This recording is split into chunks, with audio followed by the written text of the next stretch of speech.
tadi saya tungguin. Kayak saya bahagia banget ngeliat ini semua.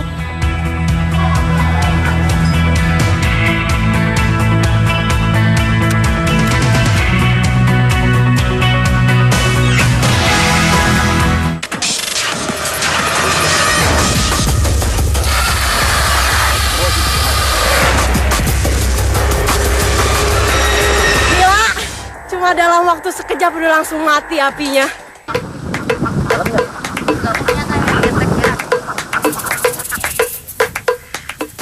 Selamat datang di Desa Karanganyar, tempatnya bebek-bebek Rambon. Nah, ini sekarang saya lagi ngegiring bebek-bebeknya ke sawah, tapi ternyata sawahnya kering karena musim kemarau panjang. Makanya sekarang saya mau giring bebek-bebeknya masuk ke sungai. Nama bebek atau itik rasanya begitu akrab dengan manusia. Jenis unggas yang satu ini memang tak hanya dikenal karena kelucuannya pada saat berjalan dan mengantri. Hampir setiap pagi suara khas unggas ini menggema di sepanjang Desa Karanganyar, Cirebon. Dan tidak sulit untuk menemukan dari mana sumbernya, karena hampir seluruh warga di desa ini adalah peternak bebek sejak puluhan tahun lalu. Bebek unggulan asli Cirebon ini adalah salah satu jenis bebek ternak dengan kualitas unggulan. Dalam kondisi kekurangan air karena efek musim kemarau yang berkepanjangan, Rambon tergolong jenis bebek yang kuat menghadapi keterbatasan air jika dibandingkan jenis bebek pada umumnya.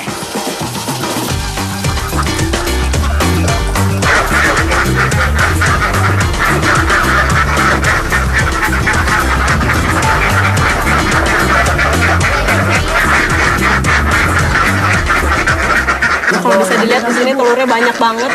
Memang itu salah satu kelebihan dari bebek Rambon, bisa bertelur sampai 10 bulan dalam 1 tahun. Kalau bisa bebek yang lain cuma 8 bulan. Tapi bentuknya kayak apa? Pak, bisa tolong diambilin Pak satu Pak? Nah. Nah ini. Bebek Rambon. Nah ini bedanya sama bebek yang lain apa Pak? Ya warnanya lebih coklat tua. Lebih coklat tua. Terus kalau bentuknya? Bentuknya tuh lebih tinggi sama lebih gemuk. Terus jalannya tegap. Lebih besar ya dari bebek yang lain. Pak, saya mau ambil telurnya dulu Pak ya. Oke.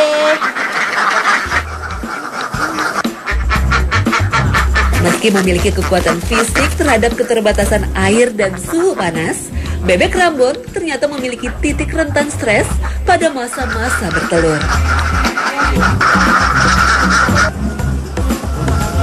Faktanya, di dunia, bebek termasuk ke dalam spesies akuatik yang menghabiskan sebagian atau seluruh waktu hidupnya di perairan, baik itu wilayah perairan tawar maupun laut.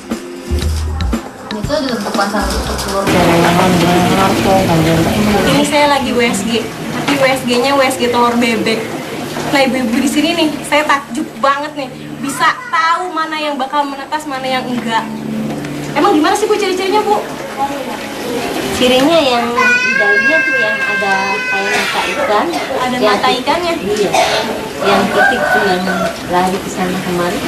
Nah ini harus didiemin dulu selama 12 jam, dipanasin di dalam, kalau misalnya manusia di inkubator kali ya. Jadi panas baru bisa dilihat mana yang bisa menetas, mana yang enggak. Tapi saya masih bingung Bu, ini gimana. Meski menjadi bebek petelur, bukan berarti setiap butir telur bebek Rambon akan dikonsumsi. Akan tetapi di Desa Karanganyar juga dilakukan proses pembesaran Rambon secara semi tradisional. Setiap keluarga memiliki peranannya masing-masing, mulai dari pemeliharaan indukan, memeriksa telur, hingga penjaga anak Rambon. Setidaknya lebih dari 50 kepala keluarga menjadi bagian turun-temurun dalam setiap prosesinya. Ini ada yang unik di sini. Mesinnya udah didesain otomatis. Jadi nanti kalau misalnya suhunya sudah di 100 derajat Celcius, dia akan mati sendiri. Nanti kalau misalnya suhunya udah normal, baru dia nyala lagi. Nah, ini ditunggu sampai 28 hari ya, Bu ya? Iya. Sampai 28 hari nanti dia akan menetas dengan alami. Udah, Bu? Udah. Tutup lagi. Oke.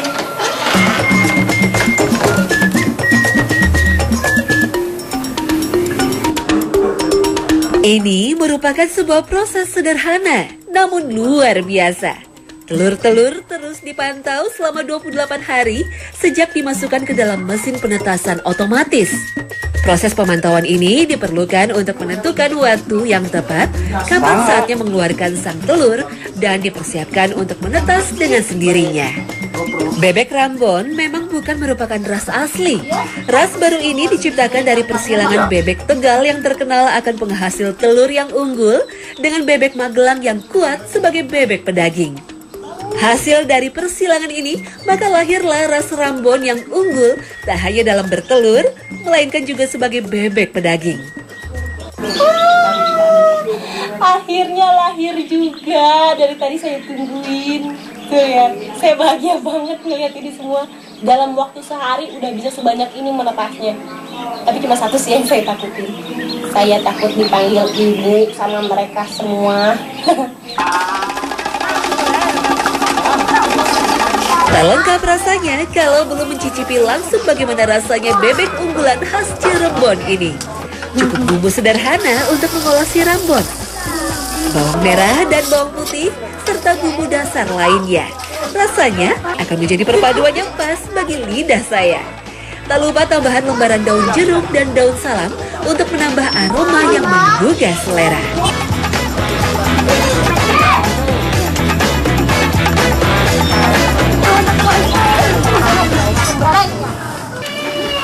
Ini rasanya pedas, manis, asin. Empuk dagingnya.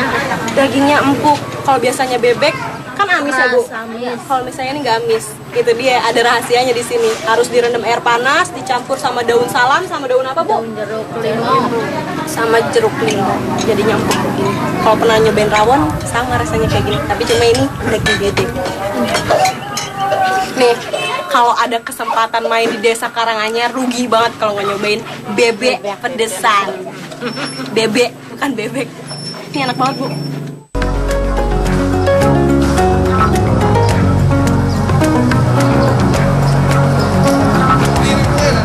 Geliat hidup di wilayah pesisir Indonesia seakan tak pernah luntur dan mati dari tahun ke tahun.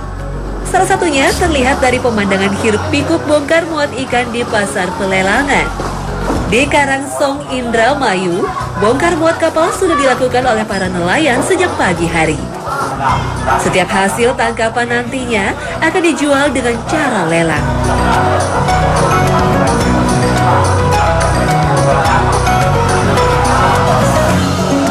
Itu tandanya dia mau nawar.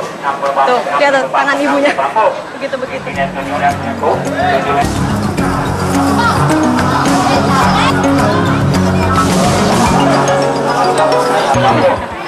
Nah ini ikan yang kita cari namanya ikan remang. Ini yang akan kita bawa ke pengepul. Nantinya akan kita ambil gelembungnya. Bu ini udah cukup Bu? Udah segini? Ya udah nanti kita bawa lagi. Tadi kan udah dapat. Bawa lagi? Iya.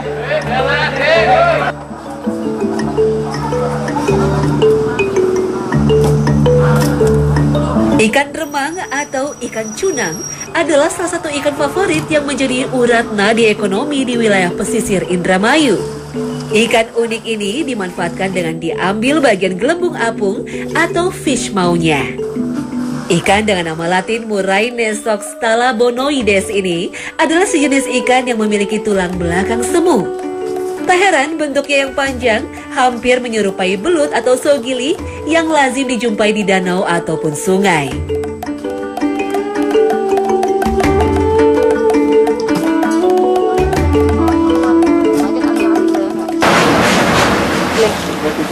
Yang dicari sama bapak-bapak dari tadi di sini, gelembung ikan cunang.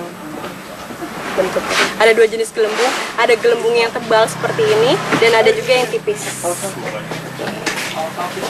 Kalau yang tebal, ini ikannya hidupnya di perairan air yang dangkal, tapi kalau misalnya yang tipis seperti ini, ikannya hidup di perairan air yang dalam. Kualitasnya pun beda.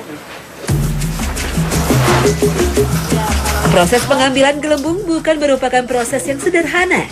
Untuk mendapatkan gelembung yang sempurna, ikan harus melalui tahap preparasi terlebih dahulu.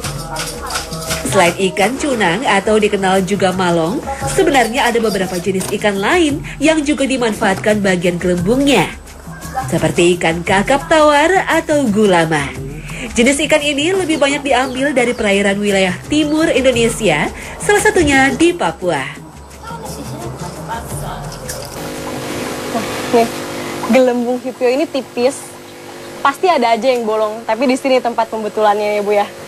Nih, yang bolong-bolong ditambal seperti ini, nih supaya bisa jadi gelembung lagi. Tapi kalau misalnya zaman dulu, ini ditiup. Kalau zaman sekarang untuk higienitas udah pakai oksigen, udah pakai alat. Kalau saya lihat di sini kayak singkong yang lagi dijemur, tuh, ya Bu ya.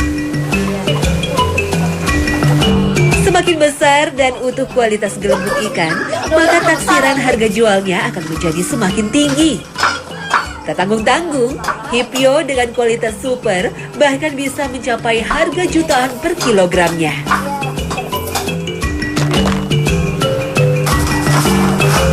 Hipio yang sudah bersih dan kering sebelum dipasarkan biasanya akan dipisahkan berdasarkan kelasnya masing-masing. Kemudian gelembung akan bersiap menjadi komoditi ekspor bagi pangsa pasar Asia. Kelompok pembeli sebagian besar datang dari negara Tiongkok. Paling kalau ikan-ikan yang jelek-jelek. Nah, ini dia hipio yang sudah dikeringkan selama seharian. Jadinya begini nih. Nah, ini akan diekspor ke negara Cina karena memang ini jadi ciri khas makanannya dari sana.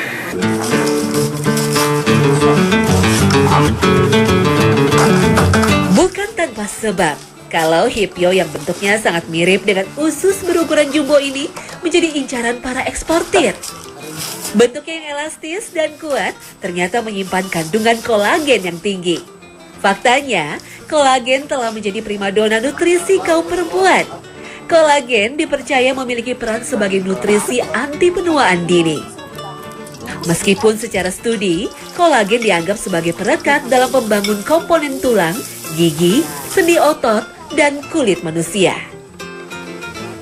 Bagi penduduk Indramayu, mengolah hipio bukanlah hal yang lazim. Namun melihat teksturnya yang berlemak, teknik sederhana dengan menggoreng dan merebus untuk menjadikan kaldu di dalam sup atau capcay rasanya menjadi pilihan yang tepat. Tergolong sebagai salah satu kuliner unik, membuat saya sangat penasaran dengan rasa gelembung ikan yang sangat populer di negara Tiongkok ini.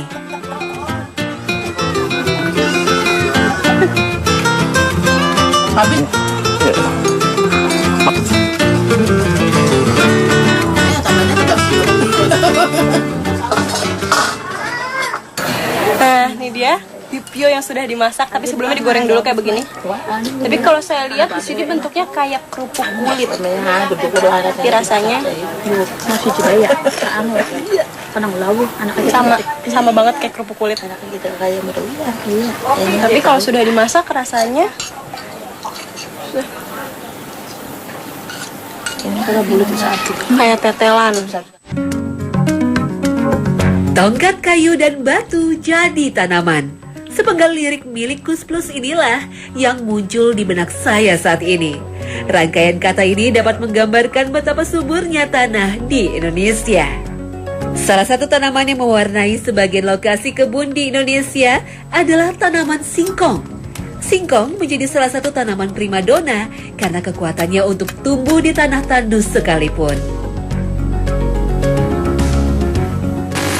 Di Indonesia mungkin tanaman singkong udah biasa. Nah, ini sekarang saya sama bapak-bapak lagi panen singkong.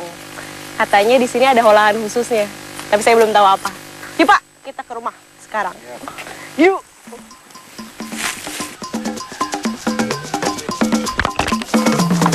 Kulit-kulit singkong hasil kupasan dicuci hingga bersih dan terpisah dari sisa-sisa tanah yang menempel.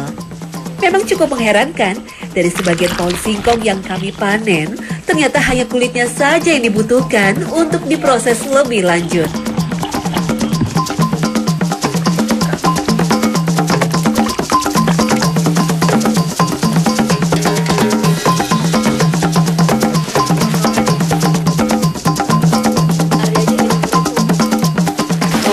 Habis proses pencucian biar dia lepas dari tanah-tanah dan plastik-plastik, lalu dijemur kayak begini sampai 2 atau 3 hari.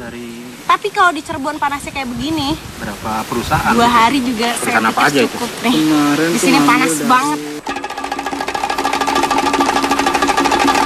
Tahap selanjutnya dalam pemanfaatan kulit singkong adalah proses penggilingan. Penggilingan akan menghasilkan tepung kulit singkong berwarna kecoklatan.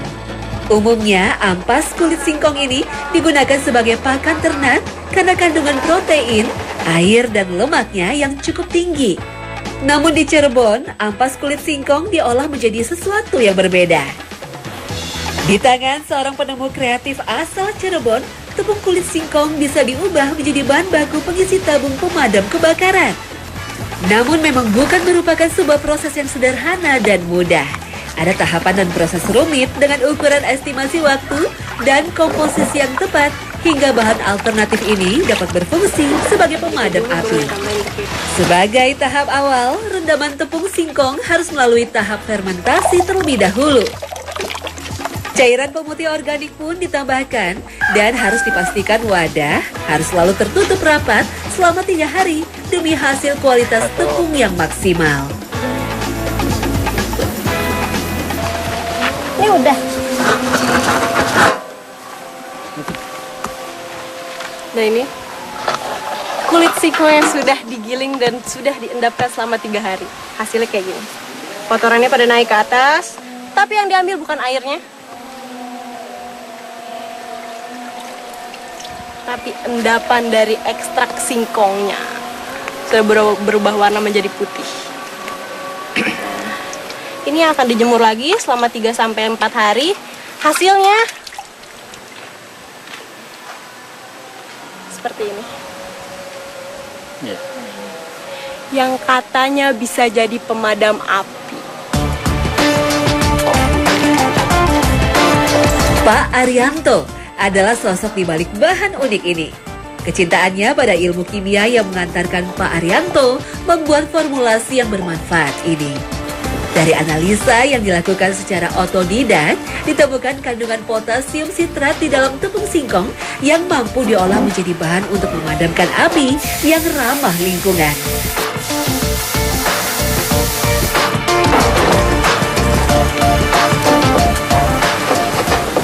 Pak, ini udah ya Pak ya? Udah. Udah diisi, aduh berat.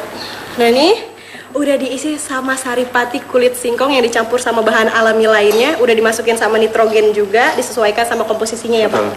Tapi saya mau membuktikan ini hebat atau tidak ya Pak? Silahkan buktikan, pasti akan terbukti. Pasti akan terbukti. Nah ini nih, made in LA ya Pak? Betul. Lemah abang. Yuk Pak, kita buktikan Pak. Ayo. Belum lengkap rasanya kalau belum membuktikan langsung kemampuan ekstrak tepung singkong dalam memadamkan api. Kami pun membuat percobaan kecil dan menggunakan teknik pembakaran sederhana. Tak mudah bagi orang awam seperti saya untuk memadamkan api secara langsung. Jika salah arah dan teknik, maka kobaran api tak akan padam dengan sempurna. Dan cara yang tepat adalah dengan mengarahkan bagian mulut tabung pemadam, kemudian menyemprotkan cairan langsung nyala api.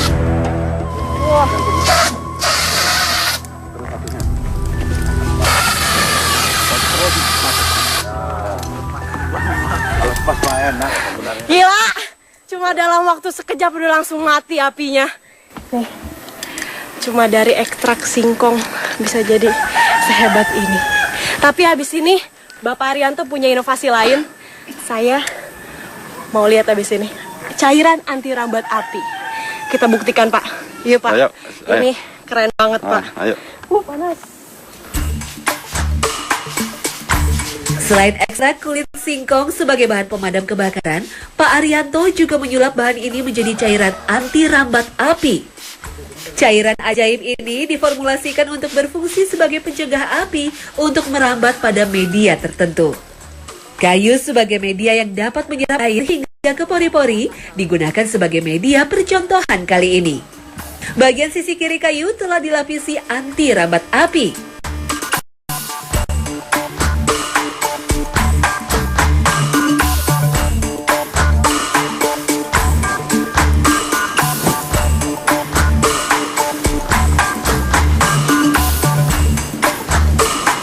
Dan lihat, api sisi kiri semakin lama semakin menyusut meskipun disiram dengan bensin yang sama banyaknya.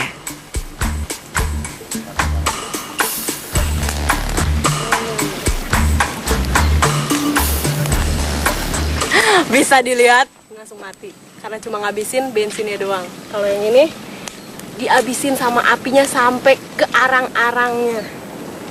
Panas. Nah, tapi tenang, ini semua dibuatnya dari alam, diolahnya juga secara organik, jadi aman untuk lingkungan. Tapi kalau ada kebakaran bisa hubungi Bapak Arianto.